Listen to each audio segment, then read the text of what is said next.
All right, we are live. Hello, welcome to the Atheist Republic Sunday Hangout. I'm Makisha. Today we have Ali, Armin, Casper, Narav, and Sarisha will be joining us shortly as well, and anybody else who happens to pop in. Thanks for joining us today. We're going to be talking about parenting and kids, not just atheists raising children, but also maybe our experiences growing up in different environments, our thoughts about how to encourage critical thinking, whether you have kids or not. Most of us have experience with kids to some degree.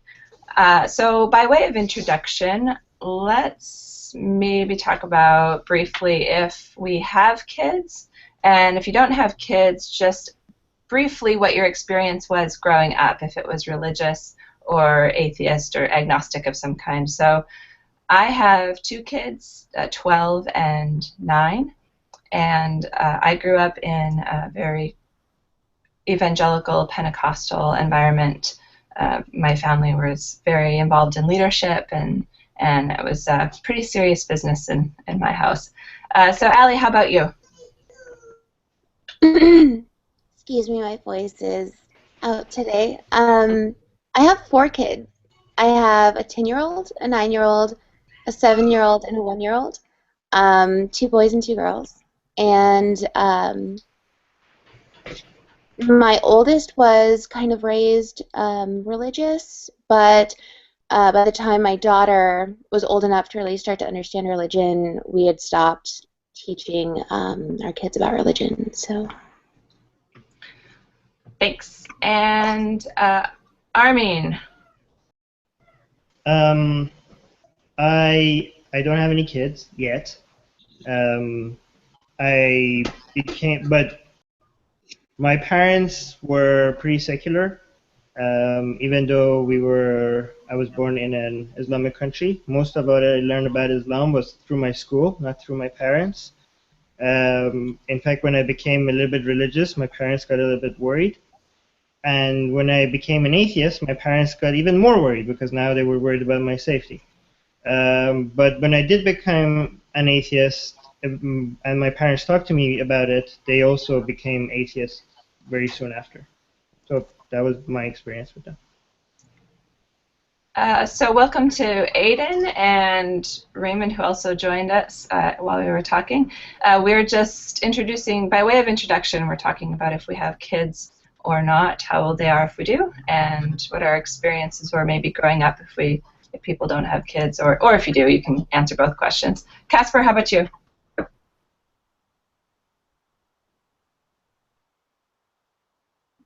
I don't know if he didn't hear me or if we can't hear him, but let's move on to Narav. Hi, yeah, no kids. When I was growing up, it was a very like an agnostic, a more rationalist type of family that I had, where if you wanted to pass your exams, there's no point in not studying and then praying the night before. That was a quote given to me by my grandfather, and it was given to my father as well. And there was never any active praying, no ritualism, nothing of that nature. I was free to explore, but I was also given a strong science base. So I always kind of, had the importance of looking out for evidence for anything that I wanted to understand or believe in.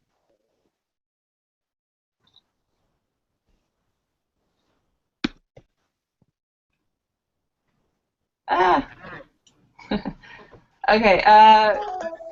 Raymond, how about you? Any kids? No, I don't have any kids. I'm just a single person, but I come from a really big family that was very religious and always raised quite religious. When I came out as atheist, that was not actually as big of a deal because my younger brother came out as an atheist like a few months before I did. But they still get after me for it. That'll be a good perspective to have joining the conversation today. Aiden, how about you? Kids? I don't know what the deal is with everybody's sound today, but I can't hear you, Aiden. Sorry. Casper, let's see if we can hear you again. No. Can anybody else hear Casper? It's not just me, is it? No, I can't hear it. Okay. Michael joined us in the interim. Let's see if we can hear Michael. Mike, there we go. Hello. Yes. Are you able to hear me? Ah, yes. A voice, hooray. I have kids. I'm sure everyone knows that, or at least anyone who knows me who knows that. So anyway, I dropped in sort of a little bit late, so I think I might have missed anything. That's okay. We're just mentioning, if just so that people kind of know where we're coming from, if we have kids or not, and just maybe what your experiences are. How old are your kids, Michael? Good question. I have no idea. Welcome to being a dad, eh? Should No, we give you a moment to ask? That's about it. They're 8, 6, and 4. And actually, this is a conversation my wife and I have had, raising kids without religion, because before we got active in the community, I used to talk about it, and I joked. Well, I didn't joke. It wasn't a joke. It was actually deadly serious. I told her that if I had a choice, of course, when your kids grow up, they do things that will make parents, their hair turn white. I said, if I had a choice, I'd rather my kids became heroin addicts, because at least with heroin, people know you have a problem, and they're going to do everything they can to help you. There's counseling, there's this or that. If you're religious, you've got millions of people who are going to help you stay crazy. I didn't phrase it like that. I phrased it a little more nicely, but the point was, religion is that mental illness that everyone loves to have, and at the time she didn't understand it, and we have had life events since that time occur that put it in perspective. People who did some bizarro things to our family, and they did it purely from a religious point of view or perspective, background. And she started to understand where I was coming from that one. And it's funny, that's probably 10 years ago. To this day, I stand by it. I'd rather my kids got into some serious badass stuff, pardon my French, rather than fall into that trap of religion. Because religion hits that gravity well that's real hard to pull out of. It's once you're in it, it's a difficult thing to talk back to, because now you've got 1 million, 2 million, 100 million people telling you you're right. So anyway, I'll let other people speak. That was my perspective with the kids when we first started having them years ago. That's great. That's a very interesting way of looking at it. I don't think I've ever heard anybody put it exactly that way before. We haven't heard from Aiden. I don't know, Aiden, maybe we want to try again? No. Shoot! Casper, how about you? Sometimes this happens, and I'm not sure it's people's individual microphones or if it's actually a Hangouts issue. Sometimes it does resolve itself if you go out and then come back in. It didn't seem to work for Casper, but just a little technical, I don't know. How about now? Can you hear me now? Yes. Yes. Okay. Armin, can you mute Aiden?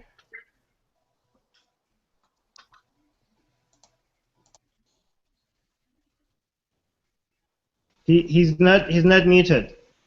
Yeah. Okay. We were getting a really bad echo there for a second, so I don't know. Maybe it was resolved. Oh, Jenny. We have Jenny here. Jenny has a baby. Is that your only child, Jenny, the baby? Sorry, I was muted. Yeah, we just have the one. Just the baby. Can you hear me? Yeah. Yeah, we can hear you. You're good. Okay, good. Okay. Awesome. Okay. So there we are. A lot of people here today. You're either really interested in kids or you just wanted to, everybody's in a chatty mood. Either way, that's awesome. We also had about 400 comments on the Facebook group responding to this, and I'm just going to start off by mentioning one of the more common responses, and I'd like to get everybody's feedback on it. One of the things I was actually surprised was the most common approach to teaching kids about religion. The approach was, I think the question Armin posted was more about what people thought you should teach atheist kids or kids in an atheist family about religion as they grow up. And one of the more common responses was nothing. And I personally found that very surprising. But that was, I think, the most, probably percentage-wise, heard the most in that particular conversation was don't teach them anything, wait for them to get older and learn themselves, or wait for them to ask questions, but basically don't teach them anything about religion. Focus on critical thinking, stuff like that. So what do you guys think about that? Just anybody can start. Shall I go? Yeah, go. I for the most part agree with that. I raised my kids very much like I remember once joking here on one of the Hangouts about me and the cosmos and the series that we've got the kids watching all the time. We've actually got both series on DVD now, the old one and the original. And for the most part, I agree with it. The only caveat I'd put on there is that things like Thor, you watch the movie Thor, we'll point out that was a god that people worshipped a long, long time ago. Just to put a little bit of human perspective, the fact that gods come and they go, and we're the ones who build them. They don't come to us. We bring them into existence all ourselves. And that's about it. But yeah, generally I would agree, because I think the thing about religion is it preys on that part of our brain that likes to believe in magic. And kids, they believe in magic and they love that stuff. I watch my daughter with the cartoons. They go completely bananas for that stuff. And in many ways, to me, I don't think they separate religion from something like My Little Pony. A bizarro example again, but one is fantasy made to sell little pony dolls. The other is fantasy made to sell, well, whatever you think it's made to sell. So yeah, I would think making them wait a little bit or helping them wait until they're a little bit older, a little bit stronger with the critical thinking would be good, because then by the time they do get exposed to heavy religion, they'll have already built up a basis of knowledge of the universe, a basis of knowledge of cultures, the fact that there's more than one, which is something that startles a lot of people on this earth. And then that way they can judge for themselves. I'll let other people talk. I just realized I left Sarisha out of our introductions. I'm sorry. Sarisha, do you have kids? And then maybe you can also respond to this particular question, or have any input if you have any. Sarisha, are you talking, or and am I just not hearing you? Oh, it's so frustrating when this happens. Okay, does anybody else have any thoughts on that? Maybe how you plan, if you have little ones, how you plan to. You can just raise a finger or something. Narav, go ahead. Yeah, I think working on what Michael said and what happened with me as well is, like, if you can get them, if you want to get them started early, it's good to get them started early in science. And it's like, you can talk about the stars and the planets and basically give them an idea of how you build an understanding based on evidence. And that was something that was a kind of a saving grace for me, because I didn't ever get too far in my dalliance with religion before understanding that, look, there's just no evidence for this stuff, and that contradiction had to be resolved at one point or the other. So that's, if you're looking at a fail-safe, it's the scientific method is probably a great fail-safe. Yeah. I think also there's maybe a different, maybe people are talking slightly from a different angle about this as well. I think there's the issue of what you choose to introduce as far as what you're talking to your kids about, and then maybe what they bring up. And I was actually surprised by how many people said they just sort of gloss over when their kids ask questions about religion or bring up topics of religion and try to focus on the other stuff. I think, whether or not you choose to actively teach your kids about religion, starting when they're, let's say, toddler, preschool, elementary years, is one thing, but then to literally sort of brush it off is actually kind of surprising to me. It sort of feels like sticking your head in a hole and hoping the thing will go away or something. I was surprised at how many people basically kind of put it that way. Sarisha, yes, let's give you a try. Can you hear me now? Yes, thank you. Yeah, great. So yeah, I have been raised in a fairly, what I would like to say, a theist family. My mother is a staunch theist even right now. So, and my father was an atheist at one point in time, though he believed in a little bit of mantras and all. I come from a Hindu family. Both my parents are Hindus. But basically, my dad's side of the family is fairly atheist in nature. So, and they do not believe in ritualistic, uh, rituals and all, as Hindus generally do. So, yeah, but despite the fact that I come from a fairly theist family, scientific reasoning or logical, rational thinking came in from my dad in a way, because he was the one who answered my questions right from the beginning, in a fashion that is more convenient to be understood by a child. So my questioning and curiosity was never really suppressed in that fashion. So though he is a believe in deity and some sort of rituals, I was never really prevented from questioning and finding answers for my own self. Maybe even give me problems, mathematical problems to solve. We had something called the problem book of mathematics. So rational thinking, curiosity, questioning. Also, yeah, when certain questions of demons and all, because we are also influenced by fears once we go to schools.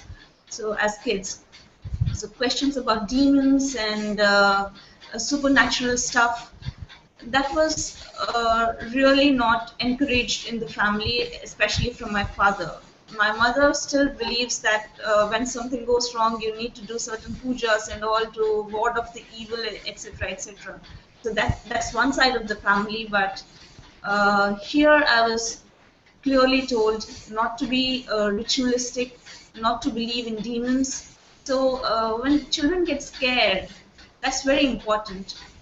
Thirdly, morals. I was told that you shouldn't be afraid of punishment by certain deity or certain element in nature when you do wrong. Your moral compass is not really bound uh, by religious beliefs or religious outlook. So it has to come something naturally in a child. So I mean, that is one point that I would like to put forward, because when you're raising a child, I really would like to see more social responsibility in the children that are born now or being raised in atheist families. And one of the major questions that we have posed is whether we have morals or not, because you do not believe in God.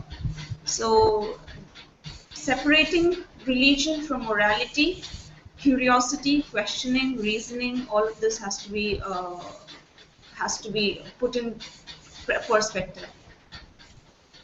So That's a great question that I think I would like to actually add to my queue of things to talk about is how what sort of resources and approaches have all of you taken or do you plan to take in teaching ethics and morality to your kids. But before we move on to that, I want to give I think Aiden a chance to speak up. I think maybe his mic is working, so let's give it a try. Oh no, he's muted. Oh no, he's back. No, I can't hear him. Can anybody else hear Aiden?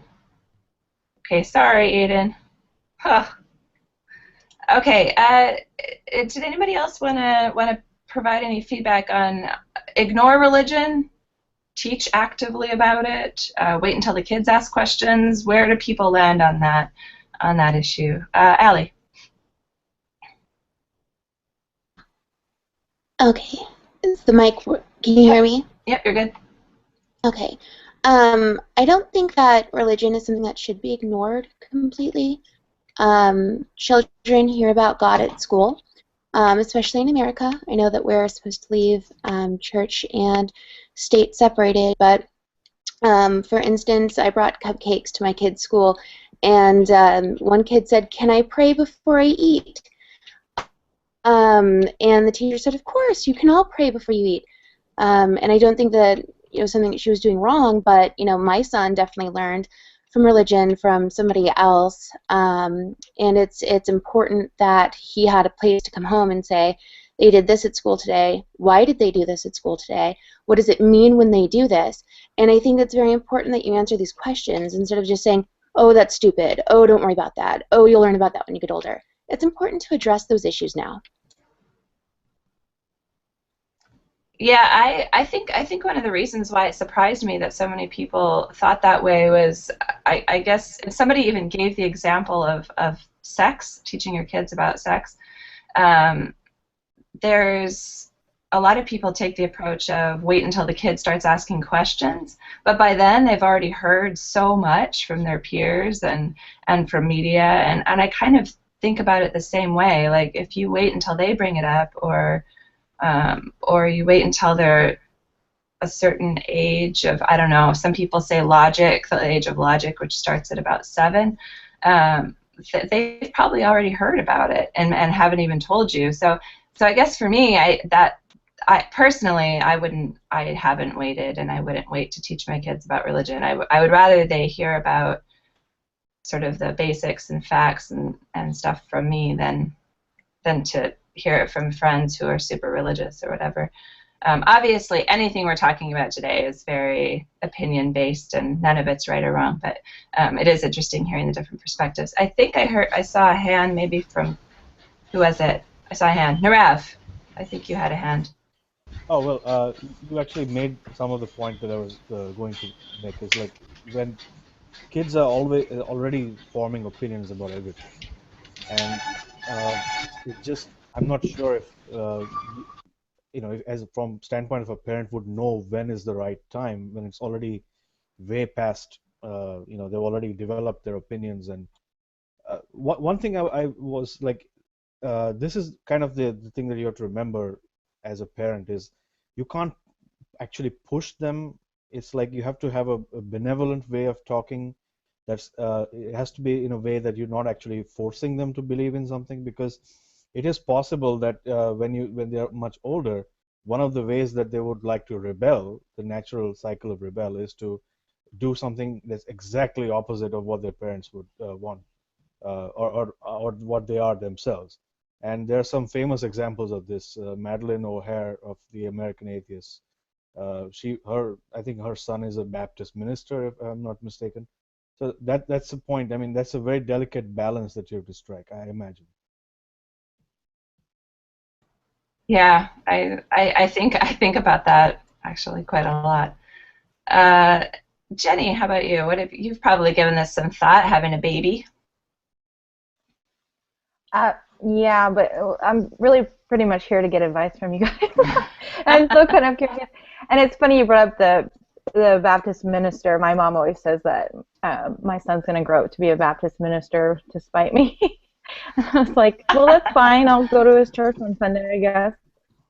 So, but yeah, I think as soon as, oh gosh, I don't know. I've never raised a kid before, but I'm thinking I'm going to go with the start talking about it early so that he's not, doesn't feel dumb when his friends start praying before dinner or something. He's not completely confused by it. Well, and I think it'll be a little bit easy for me because I do have religious relatives, so he's going to be around it, and and I'm not going to teach him that it's wrong. I'm not going to be like, oh, look at Aunt Donna's praying, isn't that dumb? I'm not going to do anything like that. I'm just going to be like, that's what they believe, and if you want to believe that when you're older, that's fine, I guess. I don't know. Like I said, I'm really just here to listen. Yeah, I think it is really, and Narav mentioned that making sure that your kids know that they're not going to be shunned by the family if they believe something, but also taking a strong stand on where you land. It's a tricky balance, I think. We haven't had too many difficult conversations about that. I think having family who are very religious makes it a little bit easier. It's a little bit more personal, so you have a lot of opportunities to talk about it. Any other thoughts on this particular when to talk about it? Sarisha? Yeah, I was also thinking that we as kids also think about what death is, not maybe when you're 7 years old, but maybe when you're 10, 12 years old. And sometimes religion makes it easier for you to answer those questions, that maybe your loved ones who are no more, they're in a better place, and that makes it easier for the parents. But that's not exactly what children should be taught. I mean, they could be told in much simpler terms what's happening when you grow old. Your cells are becoming older, how cells decay and reform. So sometimes something, a disease cannot be undone, and how disease consumes a person. So you give a rational explanation to children when they talk about more difficult questions when they ask questions like these. For instance, I remember one instance from my childhood. I used to love watching Cartoon Network a lot, and the television should never be put on standby. That was the rule in the family.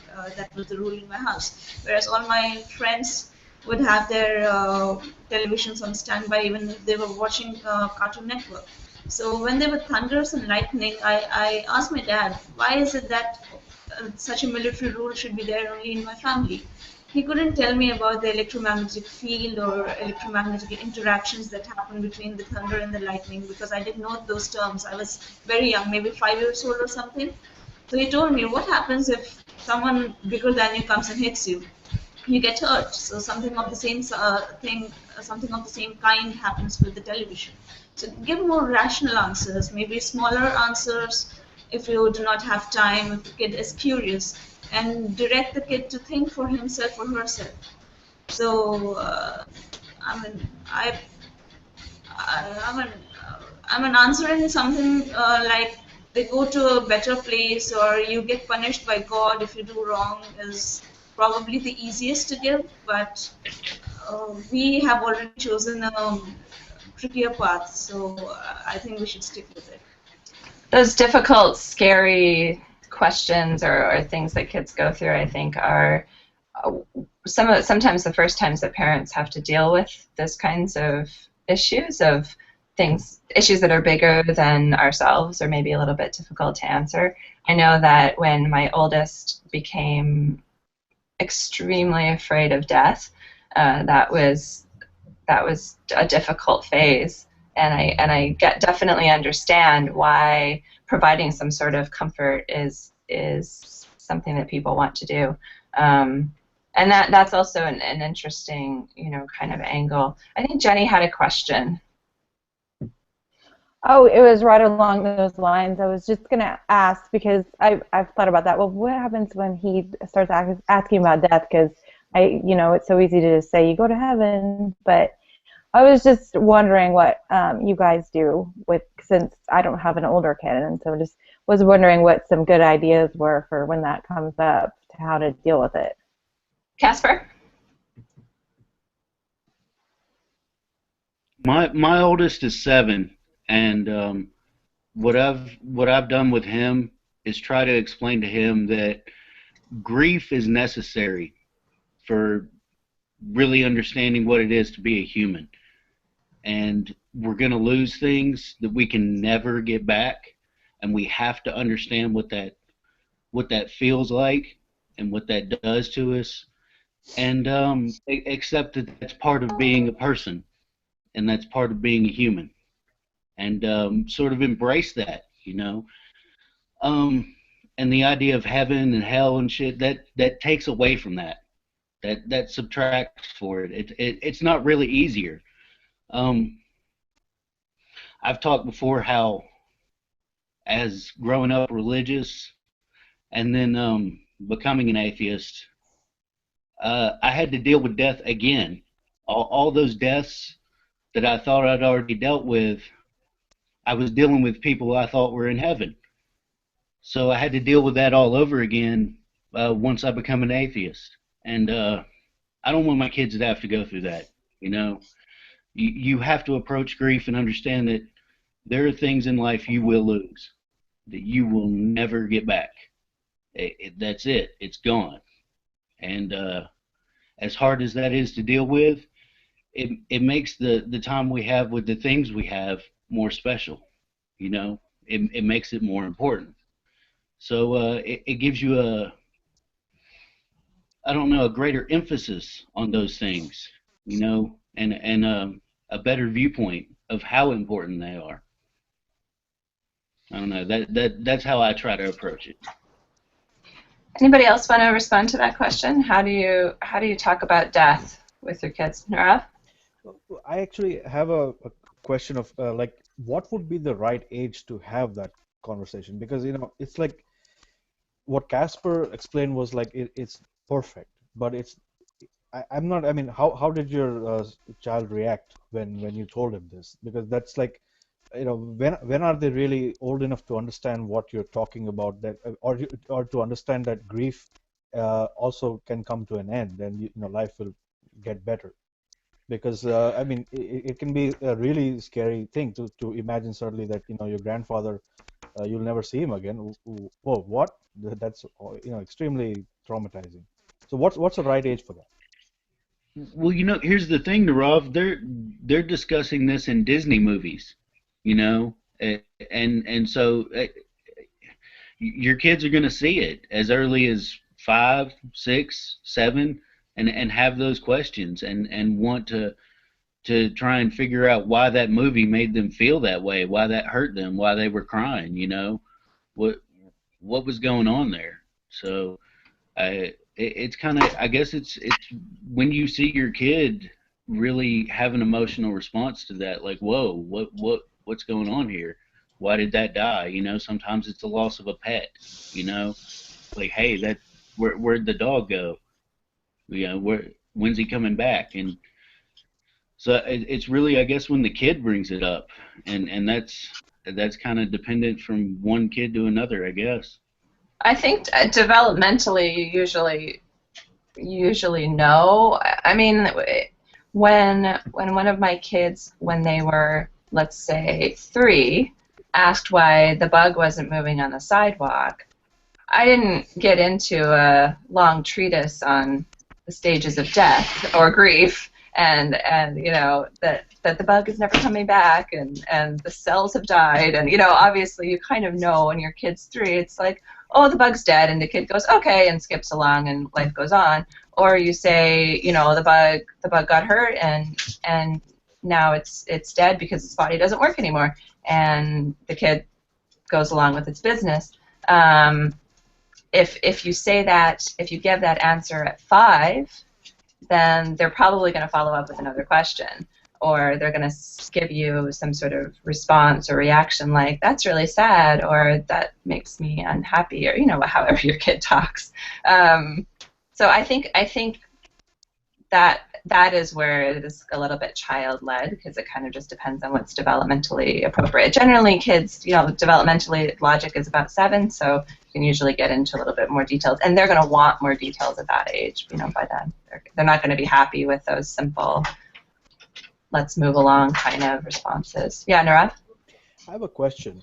Even though we cherish being purely rational, is it also a good idea that for a certain amount of time, it's okay for them to believe in a very mild version of heaven, in the sense that if you tell them, okay, they're going to a better place, a place where they'll be happier, and maybe you'll say, you'll see them again one day. If you say something like that, you're leaving out the entire concept of punishment for sin, and you don't ever talk about hell, of course, but if you give them a sense that maybe you'll see them again someday, and then let that lie, and maybe when they're older, they might be able to better deal with it. Is that, would that be repellent, really, that some level of this should be allowed? I have a story and some thoughts about that, but I want to give Ali a chance to talk first. Go ahead, Ali. You're muted. One thing that I think is very important when children start to become curious about death is to let them know that you are not 100% sure of what happened when you die. So my kid, when she was a little bit younger, asked me, what happens when you die? And I turned it around as a question for her. I don't know, sweetie, what do you think happens when we die? And it gave her a chance to think for herself. And that's kind of one of the things that we were talking about earlier. Atheist parents like to teach children critical thinking. let them kind of think for themselves, well, what happens? And then start asking more questions, like, do you think you can feel anything? Because a lot of her questions stemmed from fears that she was going to feel things after she was dead, wouldn't be able to, I guess, fight off anything when she was dead. So I told her, if I come up to you while you're asleep and I lightly pinch you when you're asleep, is that going to wake you up? Are you going to feel that? And she was like, probably not if it's really light. And I'm like, okay, well, when you're dead, you can't feel anything. All of your nerve endings are gone. And she was kind of able to put a lot of her fears to rest by thinking for herself, being able to get the chance to discuss what she was really afraid of. Death wasn't what she was really afraid of. Feeling pain after she was dead is what she was really afraid of. And so we were able to work that out by just asking her questions. And on what Narav was saying, is it okay for a child to think that there's like a step heaven, kind of? I personally don't think that's a great idea. I think that you should always be as honest as possible with your kids. Let them know that you don't know what happens, but also let them know what you do think happens. I think when we die, we slip into nothingness. I think it's peaceful, and I think that it's something that should be embraced. I don't think that telling my kid, yes, there's a place you're going to go to, it's a better place when you're dead, I don't think that's going to help them in the long run. I think dealing with the actual issue, but in a peaceful way, is the best way to handle it. Jenny. Well, I was just going to think, is the heaven thing, do you think it could be as harmless as like Santa Claus, maybe, in a way, where you're telling them and then when they're old enough to know that, is it, I'm just trying to, I've been thinking about it, and I just think that if I told them that there was a heaven, like, maybe that wouldn't be so bad, because I'm probably going to tell them there's a Santa Claus too. So I was just wondering, I mean, am I a terrible person if I'm telling my kids that there's a heaven when you die, or like, is that too terrible? I don't think it's terrible. I don't think that makes you a terrible person. I think it's obviously a lot of people would not think that was necessarily a good thing. But the parallel to Santa is very interesting, because a lot of atheists do play along with the Santa thing and other maybe sort of myths or stories. So what do you think, Casper? Oh, fiddlesticks. I'm not hearing you. Can you hear me? Yeah, there we go. Can you hear me now? Yes. Okay. Yeah, I've never told my kids about Santa. We've never indulged that one either, because my thought process on it is, what if I can't afford to get you presents, and then you have a shitty Christmas, and now you're going, oh, well, why did Santa leave me out? Why wasn't Santa here? And now I've got to explain that dumb mess to them, and it's not their fault, but I got to figure out why Santa didn't show up at the house then, and there's a whole nother lie to add on top of it. So it's just like, you know what, Mommy and Daddy get the presents, and sometimes Daddy's not going to have a great check, so you're not going to get everything right then, but I'll get it for you later. We'll catch it back up later, so it's no big deal. And they're cool with that. It processes well, So I tell them what other kids and other people believe. Like the same thing with religion. When he asks about religion, why are people praying over their food? It's a matter of, well, some people believe there's a dude in another dimension that controls everything, and they gotta give him a thanks. And he processes that as much as that's processable for a 7-year-old. But as far as what I believe, I tell him how things are. Like, this is reality. Here you go. And I don't know. He seems to process that pretty well. So. Yeah, we never talked about Santa as if he was real. There was a period where we did sort of a pretend. Kids like playing pretend, and some kids like it more than others.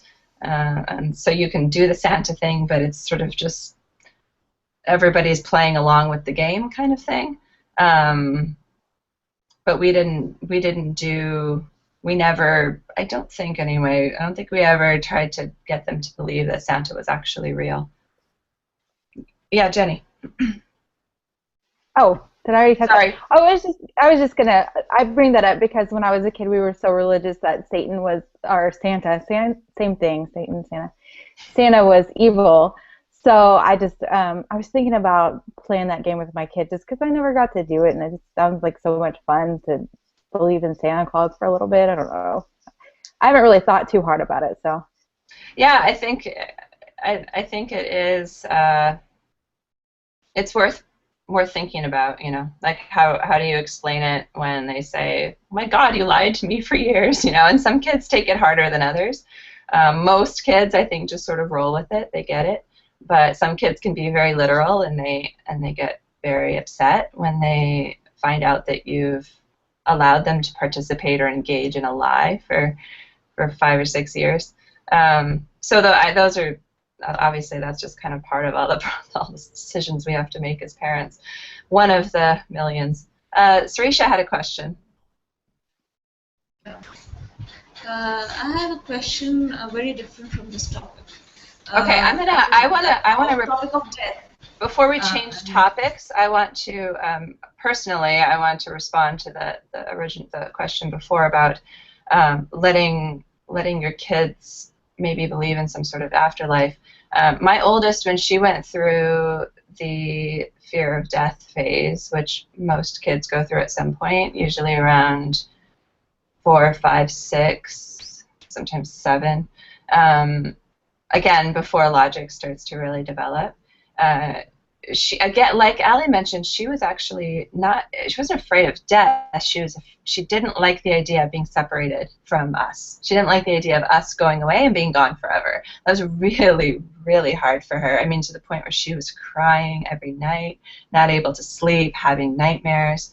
And I think that's where parenting really gets real. And your ideals about how I'm going to raise this really critical thinking, rational child get tested, and really it's not so simple at that point. And we have approached death similarly to what Ali has said, or we don't actually know. Nobody knows. There's no evidence for any sort of afterlife, but we don't know.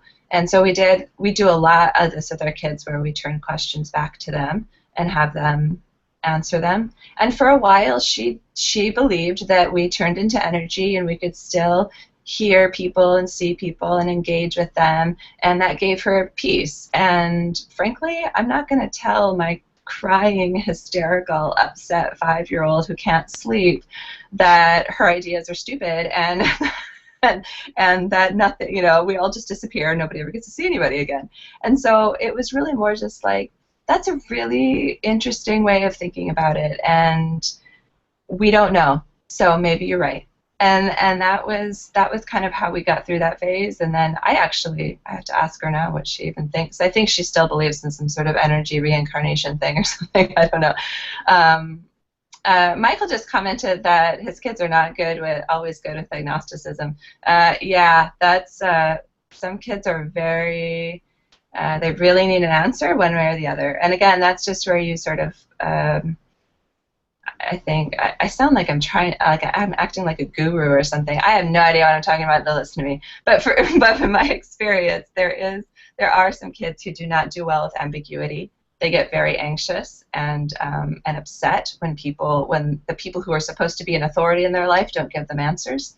And so that whole "what do you think? That's okay" might actually backfire and cause them to just get really upset. So, but for me, I think this is a good example. Maybe my story, I think, is a good example of how sometimes you just kind of roll with it, and not necessarily that this in the same way as the Santa thing, but we don't. This is kind of, I think the afterlife is a good one because we actually don't know. So you can sort of just be like, I don't know, and that's okay. That's a good answer as well. Any other thoughts on the death thing before we change topics? Just want to bring up that point. I can't remember if it was an author or some very famous person. They described it as, I'm paraphrasing the living daylights out of this. Basically, they were good for billions of years before they were born, so they can't see how it's going to be a problem after they've died. Basically, they drew the parallel that before you're born, you're essentially dead. You just haven't existed to be dead yet. Once you've existed, now you can be dead again. I've used that with the kids. I basically said, look, before I was born, they know all about my life before they were born. And when it came up with Kelsey, I said, do you remember how you felt then? And, well, of course, she looked at me like I was crazy. I said, that is the best to our understanding what death is about. You start from nothing and you literally go back to nothing. And in the middle, you get a lot of fun and you do your best and you make of it what you will. So that's where I brought it, and she seemed to respect that. That one she seemed to like because she could hold on to that. She could physically see or comprehend, yes, in 1974, blah, blah, blah, I didn't exist. And these things happened, the world happened, everyone was happy, and then once I'm gone, these things will continue to happen, the world will continue to be happy. So that worked well for me. So and it kind of got rid of that, the ambiguity, the agnosticism, because, yeah, Kelsey especially, she hates that. If I say I don't know, we'll have a debate, and she's 8 for goodness sakes, and she's challenging me already for years. So yeah. She'll say, well, how can you not know? And I said, well, there are things that are pretty difficult. We haven't figured them out yet. And I tell her, you know what? That's your job. I can get so far. You're my kid. Take it further. Go further than me. Be smarter than me. I always tell them that. Be smarter than me, and that's not hard. So it should be fun for them. So, but anyway. Yeah, my youngest is like that too. She, my youngest has some anxiety, and she doesn't like. She's very, very rational and wants to know. She wants answers. That's just like, why can't we just have an answer? What's wrong with everybody? What you mentioned, people are piping up and saying that was Mark Twain, and Jenny had to dart out, and but thanks to her for participating. Armin, you have a question. Yeah, just a quick question. I haven't forgotten about you, Suresh. We'll get back. Just a quick question about what you're saying regarding telling your kids you don't know, you don't have all the answers, or that other people have different opinions. That was going to be my strategy when I become a dad. But somebody pointed out to me that before a certain age, your children are looking at you for as an authority figure. For they need some sense of certainty. They need some sense that you have the answers. I don't know what age that person told. I think he said, I don't know what he said, but what age that was specific. I think it was 4. So before 4, you shouldn't tell your kids that, oh, this is my opinion is that there is no afterlife, there is no God. But hey, I might be wrong. Other people think otherwise. You have to figure it out yourself. But that was going to be what I was going to tell them. But he advised that I do not do that until a certain age. Because then your kids won't trust you with much else if you do that. Anyways, what do you think about that? I don't know. That doesn't make a whole lot of sense to me, because there's a lot of things we don't know. So you're supposed to make something up and make it sound authoritative, or I don't know. I'm trying to think back to my child development education, and I mean, yes, they're definitely. The younger years can be kind of anxiety-inducing when there's not a lot of boundaries and clear answers, and the people who are an authority in your life aren't providing guidance. But I think there's still some room in there to say, this is what I believe, this is what we do in this family, and obviously you see that that's not what they do. They do something different. People do have different opinions. You can always answer in a developmentally appropriate way, like your friend Gareth really likes to play with big trucks. Do you like to play with big trucks? No? Well, is that okay that Gareth likes to play with big trucks and you don't like to play with big trucks and you have really big feelings about playing with big trucks? You know, I mean, I think you can bring it down developmentally. I've never heard actually anybody say that you have to. I mean, I guess in the sense that you don't just want to be all like whatever, you make up whatever you want. I mean, I suppose that would be kind of weird, because they still live in your family and you still have certain ways that you do things. But yeah, anybody else have thoughts about that? Allie, maybe? Yeah, Allie. Okay, so I know what you're talking about. There are different stages in a child's life, and they go through 2 of them, where basically ages 1 to 3, is when you're going to set all of the rules. They kind of learn language, they learn how things are done in the house, and basically that is their entire world.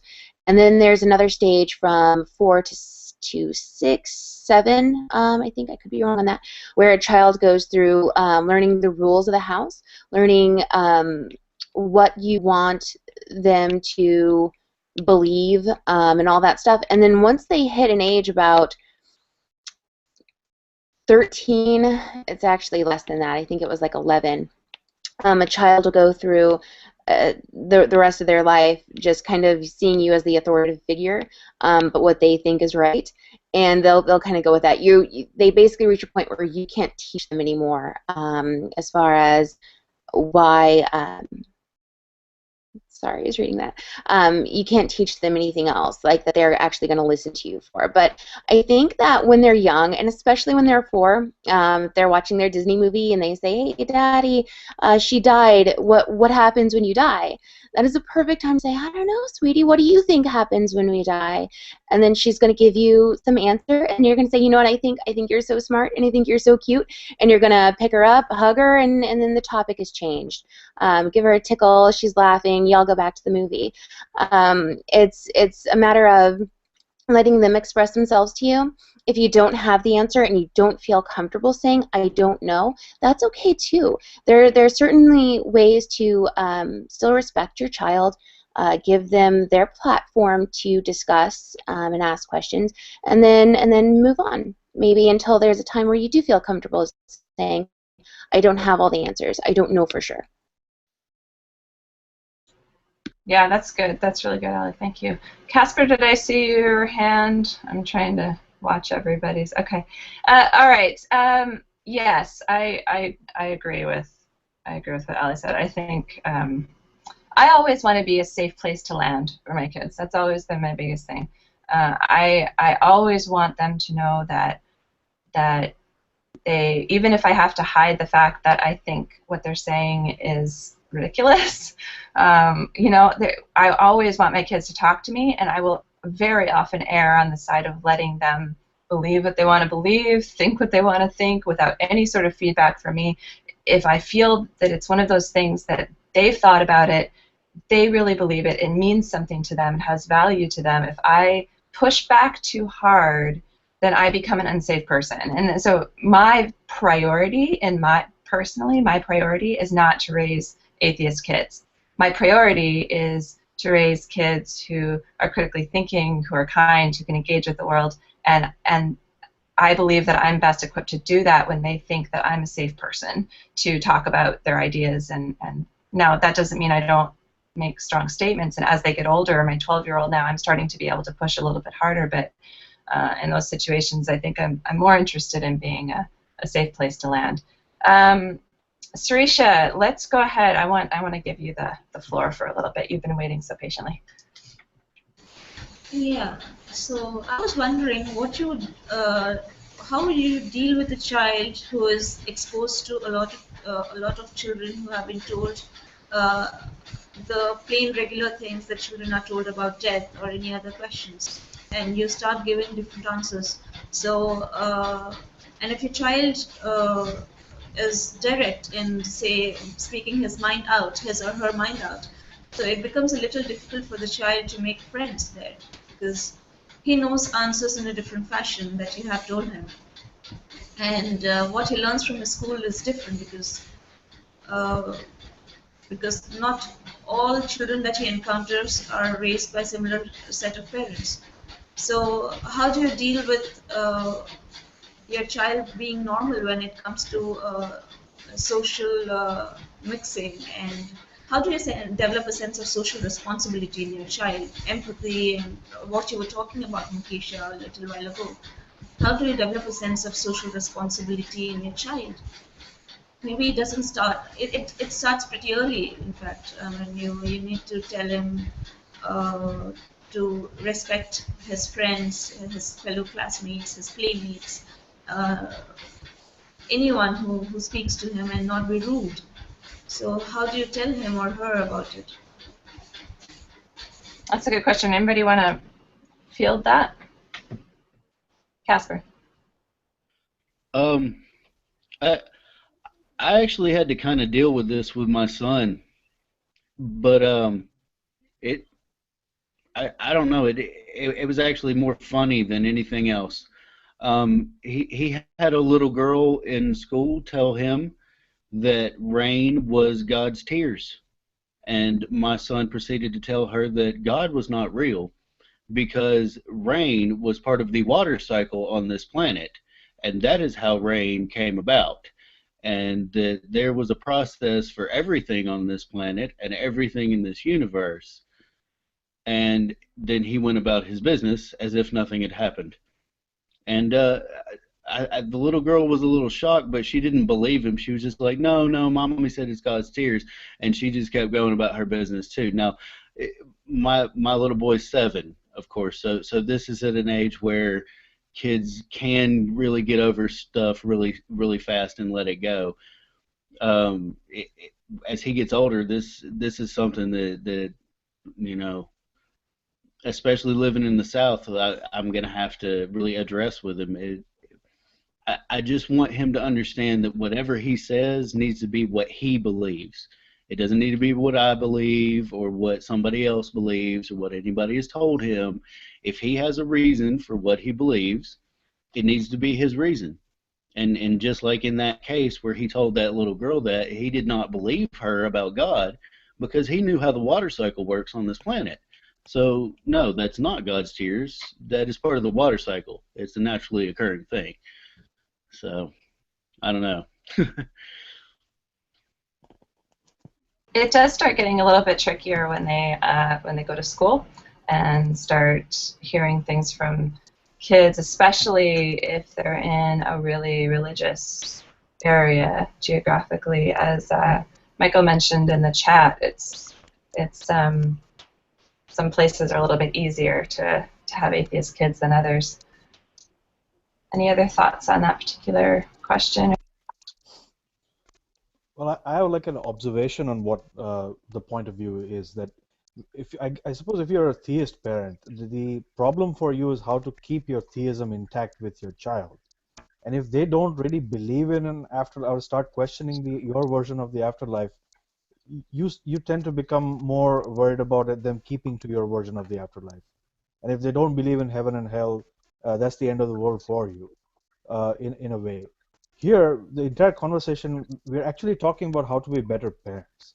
We haven't really talked a lot about atheism. I mean, it's okay with us if our kids make a soft landing or, don't immediately get on the rational bandwagon right away and all that. And that's indicative. And there's just one point I wanted to make is that if your kid actually becomes religious at any point in their life, we will always know that it may be after we are gone or very late in their life, they can still become rational, they can still become atheist. For believers, once you leave the field, it's like you're kind of dead to them. That's the ostracizing is quite severe. So you can't. This is the point, where we understand that life goes on. So even if your kid tomorrow morning becomes faithful, it's possible that somewhere in the future they will become more rational minded. Yeah, that's a really good point. I thank you for that. I think that is a lot of maybe why there's not a lot of fear in trying to build a wall around our kids' beliefs. I don't sense a lot of fear from atheists in that regard, whereas I definitely experienced it in Christianity. The fear of protecting your kids from outside influences and beliefs was palpable all the time, and I was a parent when I was a pastor, and it feels palpable, just that sense of kind of stress and anxiety about that. We're coming upon our hour. I feel like we've barely I do kind of feel like we're talking a little bit more about how to be just like good parenting stuff. I feel like there's maybe a little bit more meat in this topic. If I'm correct in that and people agree with that, we can bring this topic back, talking maybe a little bit more about morality and other issues that we have to teach kids, or maybe dealing with schools or specific issues when religion encroaches on our world, and how we deal with those things. That might be interesting to talk about. So everybody can provide feedback in the group, or people can email us. We also have on our website a page of resources for atheist parents, and we would be happy to add to that if people want to contact us and let us know what their favorite resources are. There's a couple of blog posts, several blog posts actually, related to parenting and how to talk about different issues with kids. And some of those are resources, books, and things. And I wrote one blog post quite a long time ago. I need to update that now because there's so much more YouTube channels and things like that that have come out that I think are great. We will provide those links and in the YouTube clip of this, and we can also provide them in the. Actually, I just clicked on the resources for parents on our website, and it just directs to my blog. Not really sure why that is. I think we had this conversation actually before. This reminds me that I mentioned that we needed to change that. So we'll try to update that for you guys. So thank you everybody for coming. Any last thoughts or questions, feedback? Is anybody else interested in talking about this issue again? Talking about parenting and kids and. Okay. So we'll bring it back. I think we have some things that are a little bit I have on the schedule that have to be on certain days for particular reasons. But I'll add it to the calendar again because it's a particularly interesting topic for me personally. So I would like to talk about it again as well. So thanks everybody for joining us. Thanks to all of you who have been watching, and have a great week. Bye. Stay around if you'd like. Bye.